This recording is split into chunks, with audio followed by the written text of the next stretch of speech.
Welcome to Living the Next Chapter. I have a guest with me from a little ways away from where I am here in Canada, but we have a guest today that's going to be sharing her journey, a very interesting story, and something I'm really curious about. So I would love to chat more, and welcome today, everybody, Philippa Robinson to the podcast. Welcome, Philippa. How are you? David, hi. I'm great, thanks. It's really lovely to be here. Thank you so much. And you did a great thing for us. You set us up kind of a reverse way. You set up the meeting today, which was kind of you. Appreciate that. And get to jump into your Zoom world. It's really nice to do this. So tell everybody where you are in the world. You've already told me how beautiful the weather is there compared to where we are in Canada right at the moment. But tell us a little bit about where you are. Yeah, well, when I tell you I'm in the UK, I mean, we're not famous for our lovely weather. So to be able to have the nice weather today is sort of a nice change. So yeah, I'm in the UK. I was born up in the northwest. For anybody who knows the UK accents will realise that I'm from the north somewhere, but I actually live in Bristol, which is in the southwest. I've lived here for 22 years now. So yeah. So any interesting I'm a history person, just so you know. An interesting history thing that happened in the area where you were from or where you are now, that'd be like, oh wow, that happened there. That'd be so cool. Anything that comes to your mind? Oh gosh, history, my goodness me. Not my right, so I come from Wigan, which is a little industrial town in the northwest. There is not much anything I can think of to tell you that actually would be that interesting, which is really awful. I live in Bristol. We have a gorgeous suspension bridge here, Clifton Suspension Bridge over the Avon Gorge that was designed by Isambard Kingdom Brunel, and that's what a lot of people come to visit Bristol for. Bristol's a really lovely city. It's manageable. You can walk around it quite easily. It's very green. I should be able to tell you loads of interesting facts if I had them all on, but I can't. So, but it's lovely. Yeah. Excellent. So where we are in the world here, we are near the American border here in Canada, and the War of 1812, which is not super old compared to your part of the world, but for us, the War of 1812 happened in this general area, and with the British and everything going on there, and so it actually happened pretty close to our home. It was kind of like the highway, the main road that these soldiers would travel back and forth around Lake Ontario. So we're close to Buffalo, New York, and Rochester, New York, and so there's a lot of military history in our area. And then we have Niagara Falls. Well, you told me that when we met briefly, and I went, so this is going to show you how shocking my geography is. So I went to look at a map, and I had no idea where you are is so close to the States. So I'm really sorry that I have that little knowledge, but I know a little bit more now having talked to you. So it's interesting. A lot of Canadians live generally pretty close to the American border. That's where the bulk of our population seems to be, right along the border all the way across the country. So we try to get as close as we can. But not actually be there. We're like on the bus or the tube, I guess you would say. We want to sit as close as we can to our neighbor, but still be our own people. And exactly. That's what I meant about not actually being there. Be your own selves. So Well, there you go. So we've got that history lesson over. Thank you, everybody. It's been a great podcast. Have a good day. Bye. Bye. Oh no. Anyways. I just love talking to people around the world. I've had a chance to speak to people in Israel, yesterday, Athens, Greece, New Zealand. It's amazing to reach out through a podcast and have access to talented people with a story and be able to have a conversation, over the internet through Zoom. It's a small world nowadays. It's incredible, isn't it? Is that on Tuesday morning, I've got to get up really early to record one with somebody in Australia. But it never ceases to blow my mind that here we are on Zoom and I'm in the UK, you're there in Canada. And like you said, to connect with people from all over the world because we have some common interest, whatever that is, in our podcast subject. Yeah. It's fabulous. It's excellent. Okay, so that's a great, we love segues. That was a great segue from history uh, all the way now to our podcast Yeah. today.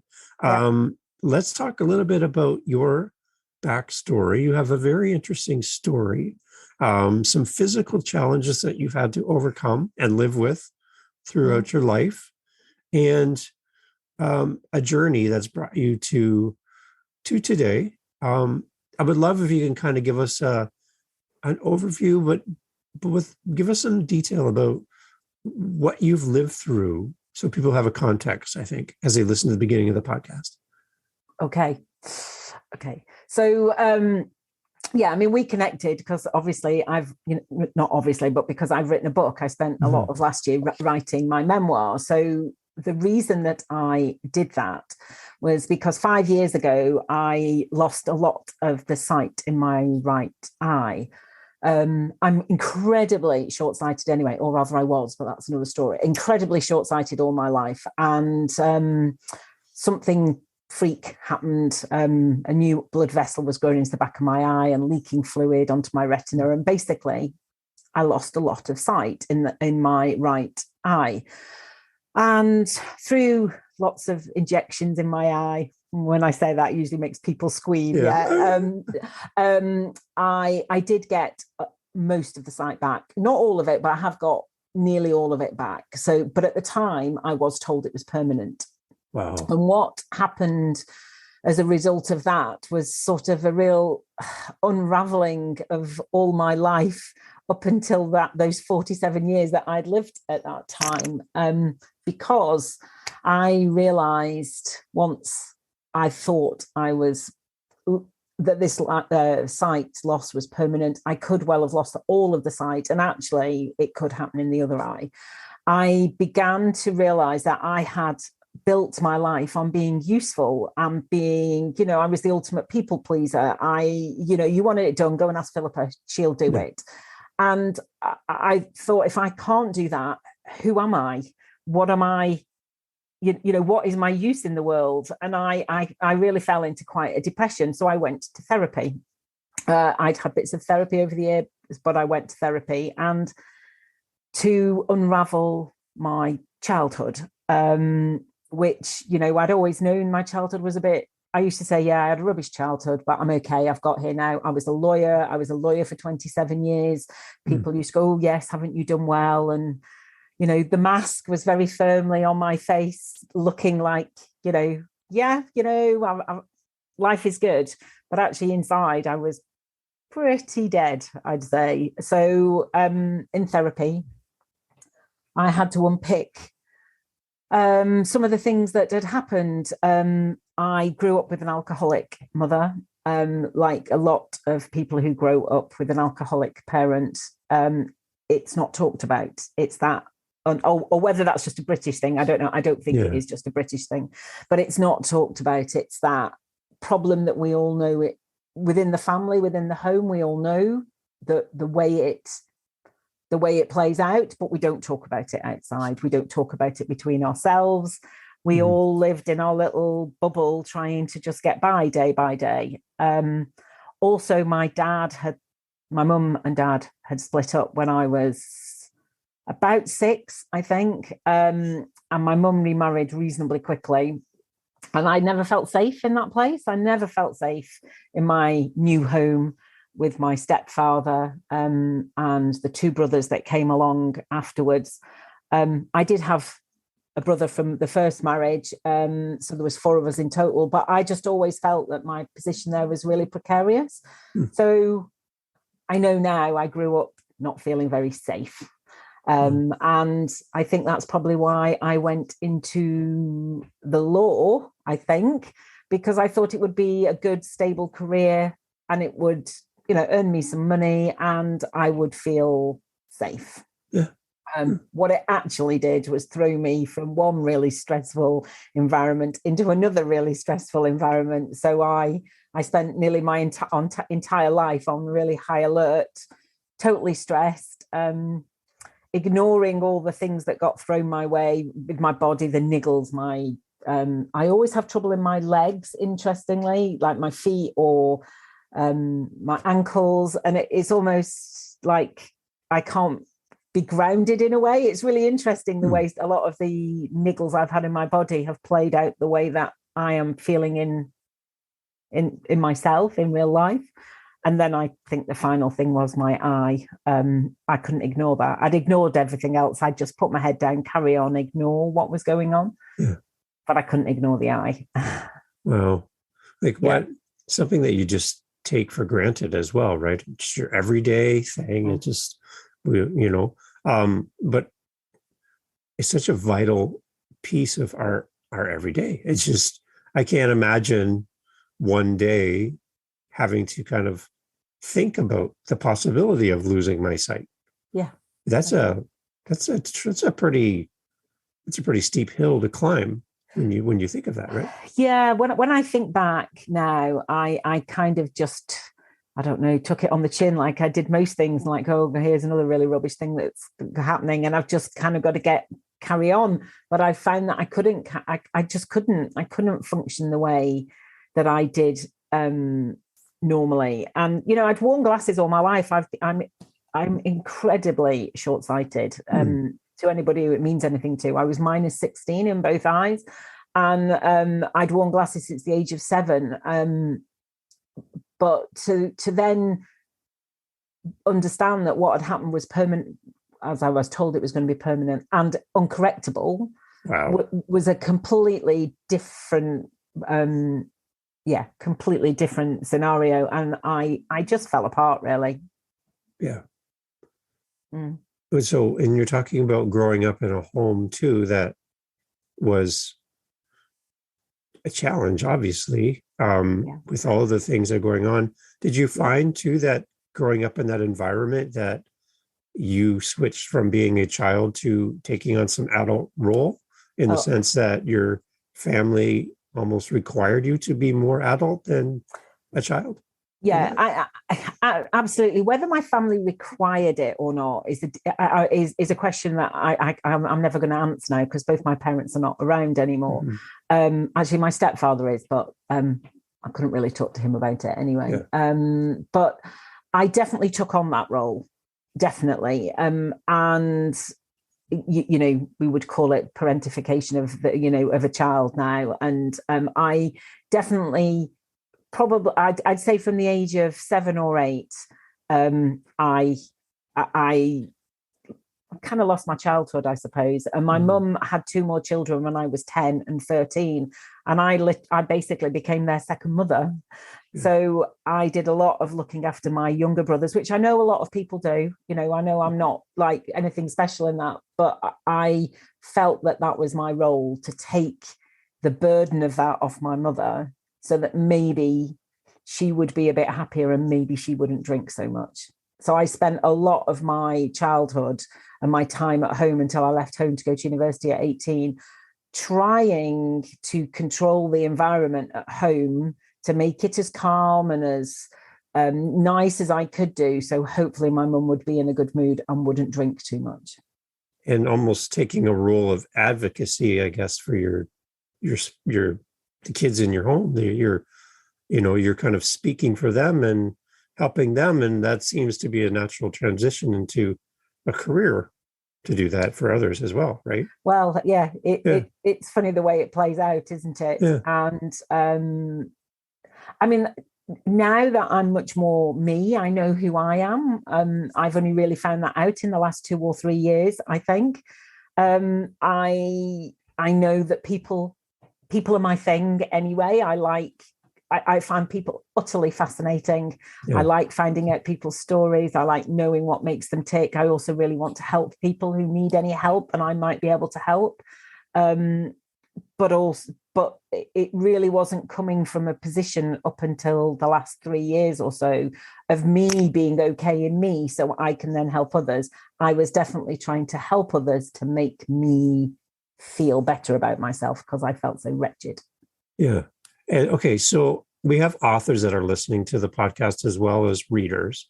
Yeah. From an author perspective, what is it like to write a memoir that can be extremely personal, where a fiction writing could be, you can be a totally, separate from your life, and you can touch on things, but you don't have to actually get right into the details or go deep. How is a memoir a challenge to write from an author's perspective? Yeah, it's interesting because somebody said to me at the beginning, it was somebody who didn't really want me to write my story because they didn't want to read it because they thought they'd be upset about it. But they said to me, have you thought about fictionalizing it? So writing the things that I wanted to write, but it not being me. And I didn't think about fictionalizing it. I think for a few reasons. The main reason was that I wanted to honor what I'd been through.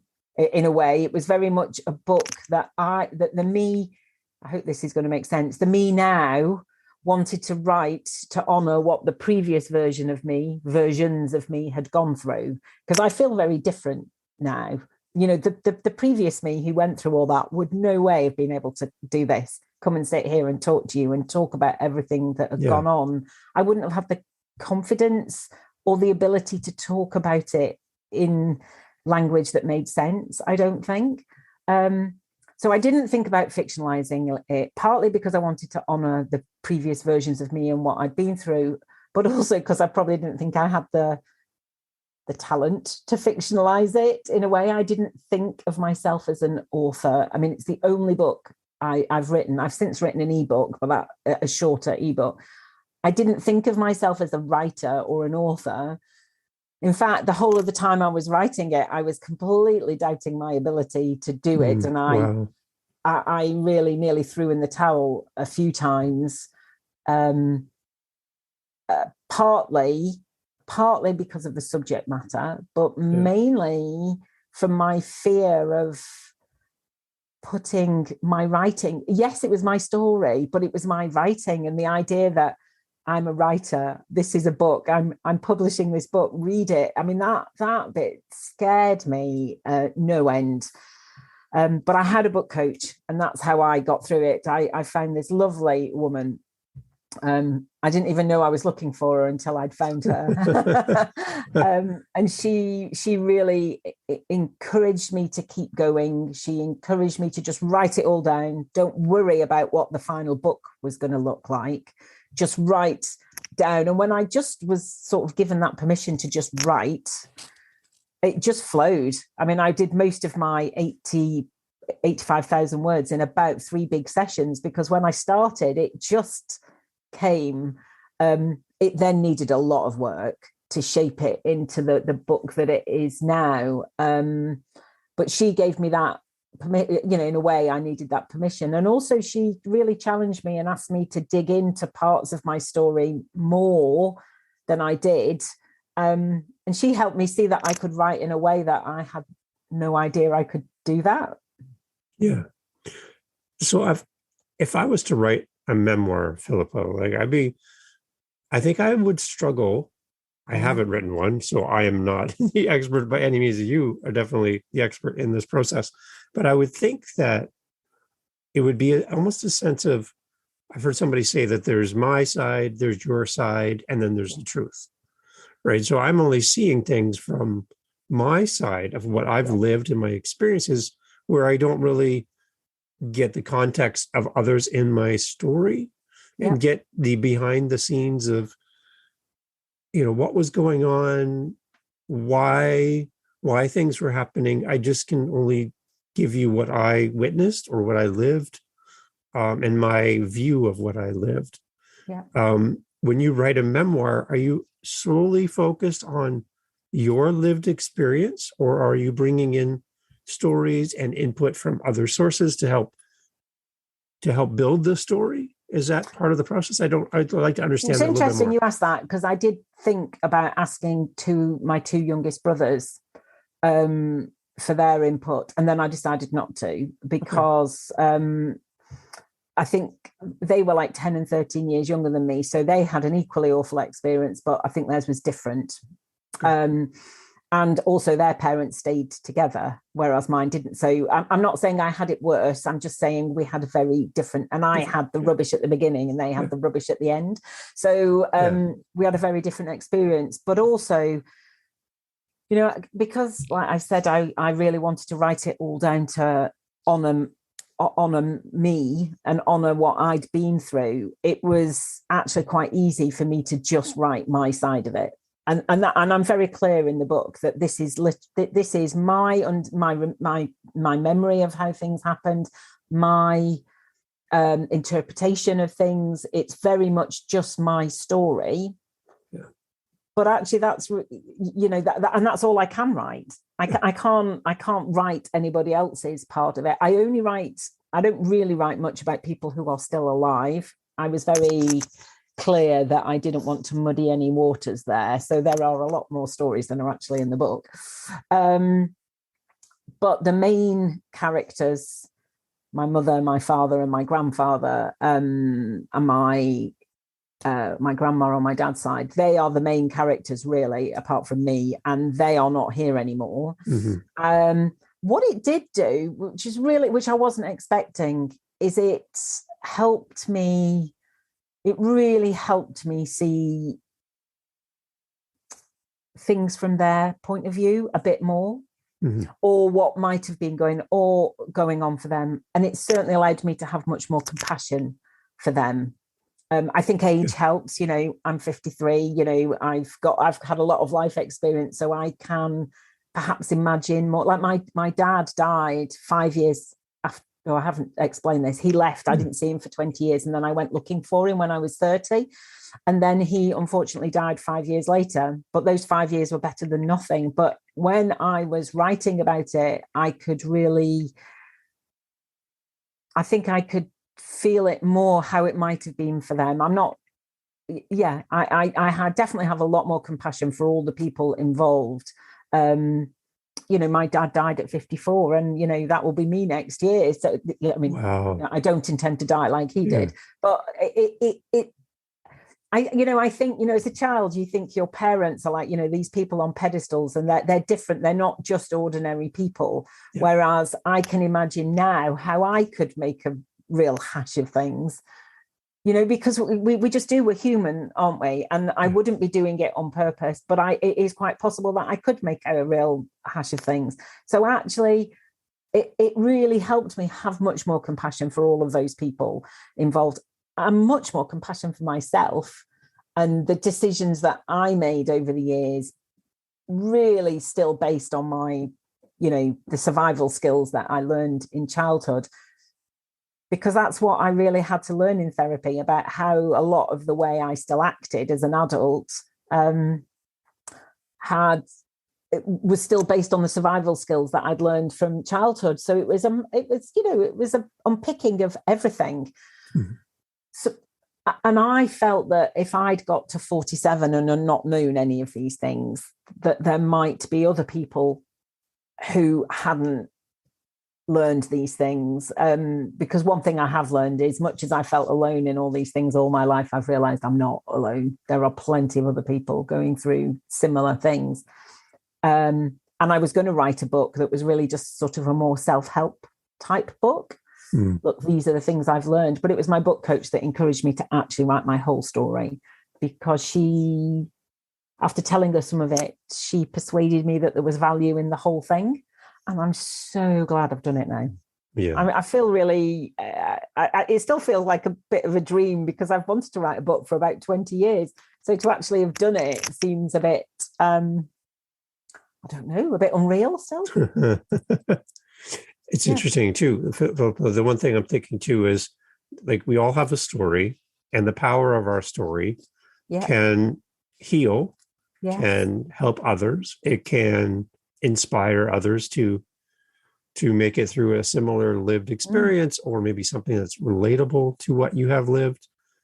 But what I hear from authors quite often is, in the back of their mind, on their shoulder, is this little voice that says,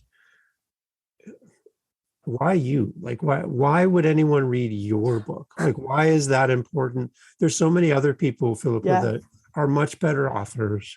Their experiences are deeper or harder or whatever. Your story is your story, but it's not as spectacular as the person down the street and their story. And that imposter syndrome cripples a lot of authors. And sometimes authors don't even start the process because they feel that Yeah, I have a story, but I don't really know if anybody's interested in what I've lived. At any point in the process of creating this memoir, have you ever wrestled with that as a Oh writer? gosh, yes. Yeah. All the way through. And in Okay. fact, interestingly, I think the time I wrestled with it the most was right at the end. Because I think whilst I was writing it, I was really enjoying the writing. I've rediscovered a total love for writing. And I remember now that I used to love writing at school, but I was better at maths. So I got pushed down the sort of more maths route. But so I rediscovered the love of writing. And yes, I did a lot of crying as I wrote all this out. But I really, some of it I enjoyed and some of it I knew I got a lot out of. So the process of writing it was one thing. But then when I came to, so I self-published it on Amazon. And when it came to sorting that out, I really floundered because I was like, oh, right, okay, it's one thing writing it, but it's another thing, getting someone to design a cover, grappling with the formatting in KDP and actually pressing publish. Wow. Yeah. I'm putting my book out in the world. And I think what got me through it was yes, all those voices were raging and they were like, who are you? What's your story? What's special about you? There are far worse off people, and who've got other stories to tell that I'm sure are going to be much more interesting. Nobody's going to want to read yours. Those voices were very loud, but I think turning 50 helped. I'm more than halfway through my years. I'm not saying I'm about to die, but I'm more than halfway through my life. Yeah. I've spent a lot of it in this box, squashed in this box of my childhood trauma and the things that brought to me. And I'm a bit like, I've got to make this I'm making this next bit count now. And I'm never going to get this opportunity. I may never get this opportunity to publish a book again. I'm going to do it. What is the worst thing that can happen? And the worst thing that could happen for me was that either, not even that nobody bought it, but that it just, I got some really scathing words about it. And then I thought, if that is the worst thing that can happen, can I cope with that? And I thought, yeah, I've been through worse than that. I mean, having your mother saying really vile things to you is worse than having some stranger who I've never met, probably never going to meet, or certainly somebody who I can avoid in the future. If it is somebody, local, that is the worst thing that I can cope with that. So I pressed publish, and then I went into hiding for about 3 months. I had, as Brené Brown would call it, a massive vulnerability hangover, and just thought, oh my, what have I done? What have I done? Yeah. Yeah. And as somebody said to me only quite recently, I've never known anybody write a book and not really talk about it and not promote it. So I'm still working on that. I'm still working on the talking more. I mean, this is the first podcast I've done where I've talked about it to this extent. Oh, wow. Which is a lovely experience, I have to say. And I'm hoping this is the start of me being able to talk about it. That's amazing. More. Yeah. Yeah. Well, I'm glad we can talk about it. That's exciting to me as well, right? And I just I'm not an author yet, but I view the creation of a book in the same way that I would write music. I've been playing music for years. Yeah. And so there's a process that you go through. And then there's always self-doubt, even in writing a piece of music that, well, I like it, but maybe everyone else would be like, that's the worst piece of music I've ever heard. What are you doing? You should stop, right? Don't write any music. Yeah. You're not very good at that, David. I'm like, oh, I'm always kind of nervous that, what I think is the most beautiful piece of music in the world is someone will pass and say, no, that's really not, you should really stop. And so, yeah, well, you've touched on a very important point there, though, that actually what really matters is what you think. Okay. Yeah, exactly. Right. And that's a great way to combat this imposter syndrome that does cripple people from being creative and putting themselves out there and taking that step. So Yeah, that's exciting. I'm glad to get your perspective on that. That's good. As for an author too that's listening, that's really encouraging for them, I believe, too. So during Well, the I hope so. Just do it. yeah, Just just do get it. out and do it, right? Just start. Was there any point though, Philippa, where you actually hit a delay or hit a spot in the process where you actually stopped and went, okay, how do I get past this? How do I continue? Or was it smooth all the way through? No, it wasn't. Oh. Because I was working with a book coach, obviously I'd do some writing and then I'd send it to her. And then there was always a time delay, her coming back to me, because she was very boundaried with her time, which I totally respect and equally found totally frustrating because, of course, I'd poured my heart into this latest piece and I really wanted some feedback on it. But I learned to live with that process. And I think those delays actually were good for me in the end, because otherwise I would have steamrolled the whole process as I'm a person who gets stuff done. So it took 12 months really from start to finish. And it probably could have done the amount of time that was spent. It could have been done a lot quicker than that. But actually, I don't think I would have been able to sit in the process and sit in the actual words that I was writing and the feelings it was bringing up. So I think I actually really needed that time. So I think it played out the way it needed to do. But there were a couple of occasions. One of them was post-publication when she was trying to help me a little bit with promotion. And there was another time, and I can't quite remember what the reason for that was, but I think it was just I was really in the mire of the feelings and what was going on. And I just said to her, we just need to slow this down a little bit. I'm feeling really overwhelmed with the whole thing. Because I'd learned as part of my therapy that my tolerance for stress, at that time, it's much better now, but at that time wasn't great because I just lived constantly in high alert for so long that my trauma response is there, always waiting to go off. And when I felt that, I was being triggered back into that place, I'd just go, we just need to go a little bit slower here. So that's how it played out for me. Because certainly writing a memoir where you're talking about, really deep stuff. I mean, a memoir always is. I think it needs time. I think you need time to sort of process it as you're going along. That would be my experience. So the one thing I'd like to, Philippa, is to understand the story behind the brand. And by the brand, I mean the name of the book. When we create a podcast, for example, we put time and effort in to come up with a name for what we're presenting here. And it's kind of, again, there's some parallels between creating a podcast and creating a book. Yeah. Obviously, I'd say creating a book is a lot more difficult than hitting record on a podcast, but you have to come up with a name and a brand that people can identify with. Can you tell us, we have talked about the book and kind of danced around the book so far, the name of the book, but also how you decided on a title for a book. That's also interesting for me as someone listening or reading. How did you even come to determine that this is why what I want to call this book? Yeah, so that was quite a process. Its working title for a long time was Gloriously Incomplete, because I felt that, I didn't necessarily feel quite so glorious, but I think glorious is how I would like to feel. But I definitely felt incomplete. But also that's okay to feel incomplete. But it changed over time. And the final title is called I See Me.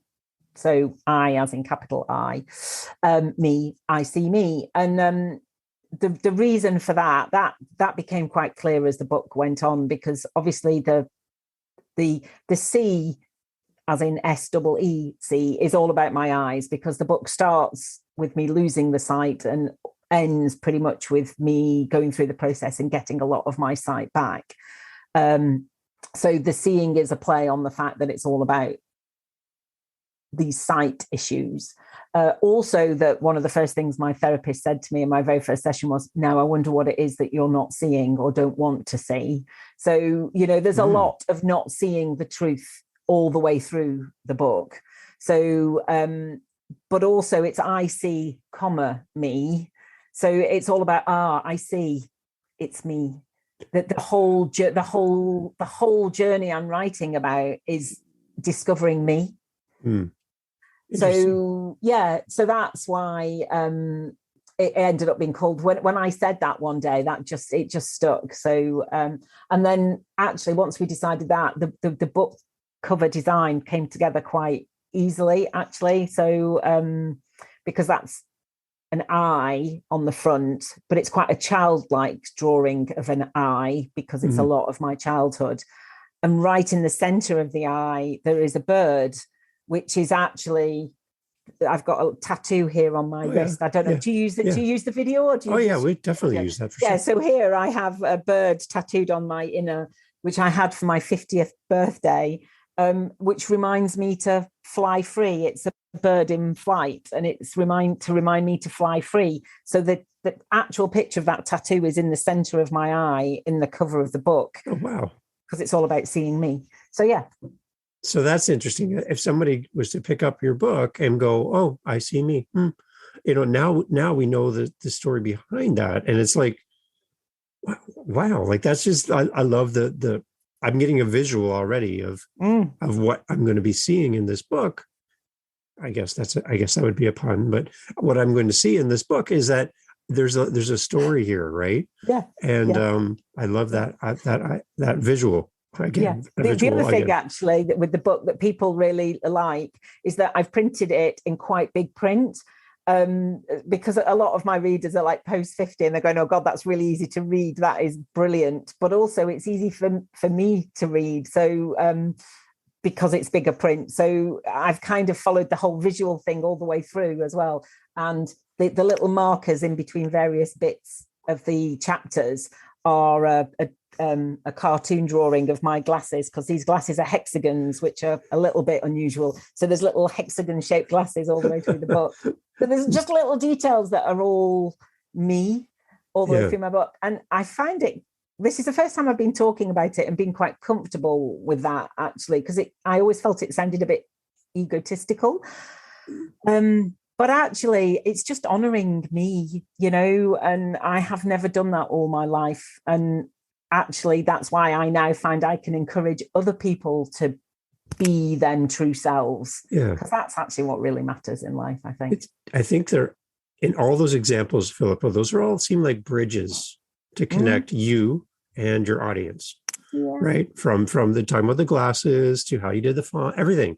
Those are all individual bridges that people can use to access you and access your story and make that connection, right? And it seems like you're building multiple ways for people to enter and access, which I find quite unique. So thanks. Really, I've not thought about it like that. Yeah. Thank you. So so I'm in my local library, I'm in my local bookstore. I could walk by, I see your book on the shelf. Let's picture that for a second. Yes. What would benefit me as a reader to take a chance on a new author that I may not know, because I haven't heard this podcast yet? Yeah. Which they should. This podcast. But why should I take a chance on your book? What am I going to gain as a reader? Do you think that once I'm done and I shut the back cover, what are you hoping that I walk away with as perspective in your story? What's going to help me as a reader? Okay, well, I suppose, if my book were in a bookshop, because it's only available online at the moment, but it'd be in the memoir section. So, you're kind of looking for a real story of a real person. You're definitely going to get that warts and all. There is no, it's very definitely a story of a real person. I'm not a famous person. I'm not anybody special. I'm just a real ordinary person who has written about their life.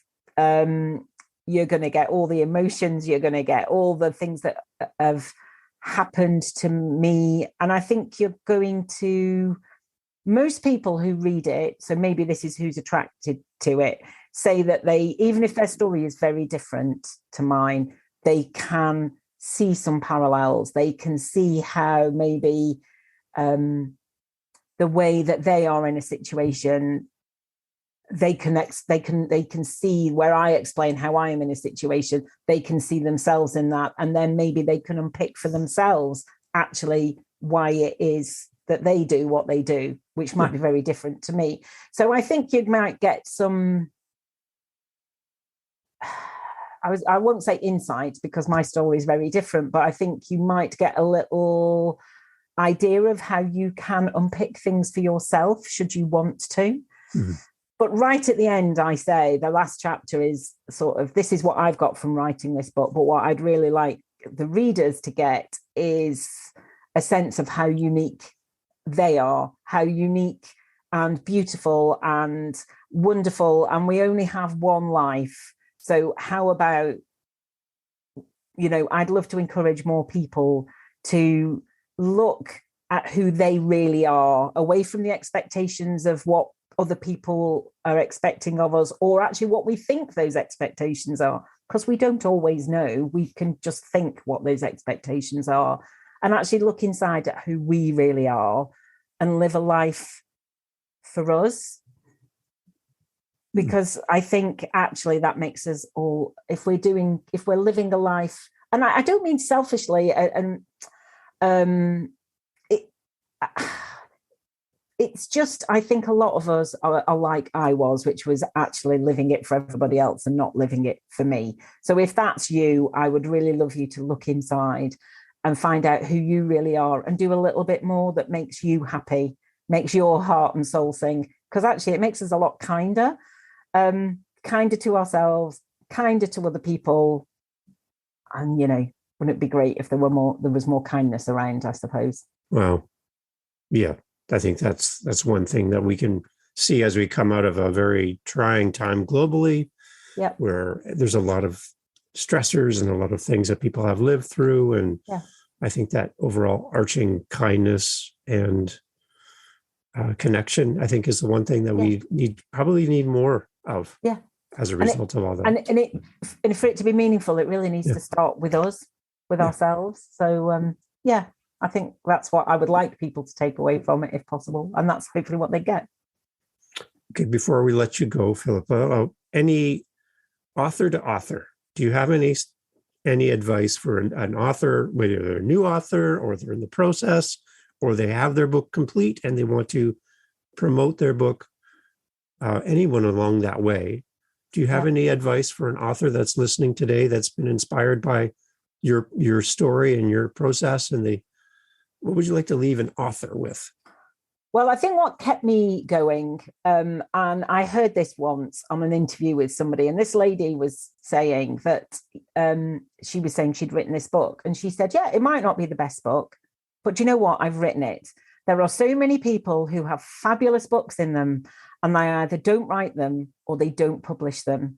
So what I would say is mine is not the best book in the world, but I have written it and I have published it. So please write it. Please publish it, because your words are important and they will be very meaningful to lots of people if you allow your book out into the world. There it is right there. Is that okay? That is wonderful. That's very, very good, Philippa. Like, to have your time with you today and share with you. I feel like this podcast episode is more than just a surface level conversation, but we've actually been able to talk about some very interesting things that people, I think, are going to identify with and appreciate hearing from your perspective.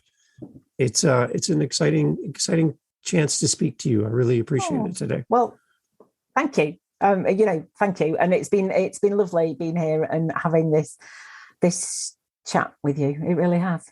So the book is I See Me. I See, comma, I See, me. Comma, Me by Philippa Robinson. That's me. Yes. Yep. Very nice. And if anybody wants to know any more about me or connect with me, I have a website which is safeandsupported.co.uk, and you can find me there. You can find more out about my book if you want to. I love hearing from people, so if anybody wants to get in touch, they can do.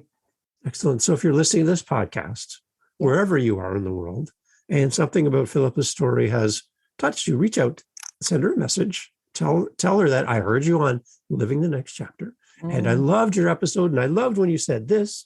And let's build that bridge, go from listener to active participant, and let's build that community around this episode and around your book, Philippa. That would be amazing. Thank you. Yeah, because there's a contact button on my website and you can send me a message there. I would love to hear from anybody who's listening to this podcast.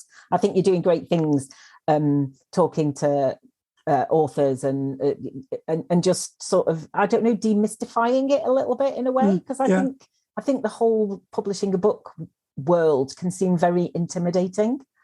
Yeah.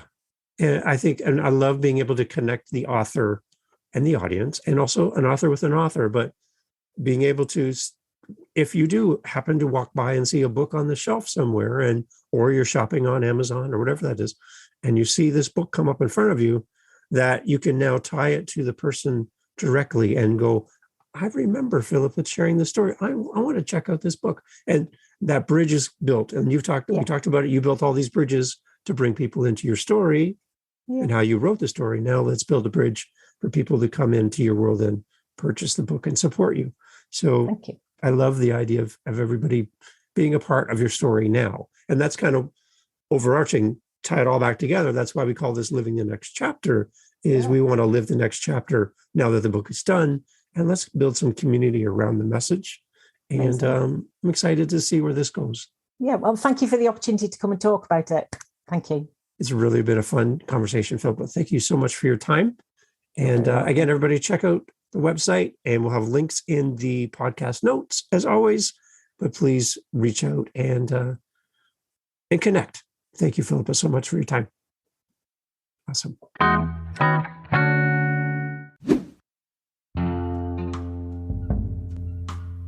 Hi guys, this is Dave from Living the Next Chapter, a podcast designed to connect authors and audiences. We're always on the lookout for our next interview. If you're an author, a publisher, and you have a book, whether you're just starting, whether you're halfway through writing, or it's all done and you want to tell the world, that's why we're here at Living the Next Chapter. Get in touch with us through livingthenextchapter.com, contact us, and let's set up some time together to discuss your book, to discuss your project, and how we can get you on the show. My name is Dave, and I would love to speak to you. So go to livingthenextchapter.com, and let's get over there together and discuss all the great things that you're up to as an author, as a publisher, and let's grow your audience together. Join us on livingthenextchapter.com for great authors and an audience that's eager to hear about what you're up to as an author and a publisher. Contact us today, and let's get your book out in front of others. Thanks for listening, and we'll see you on the next one.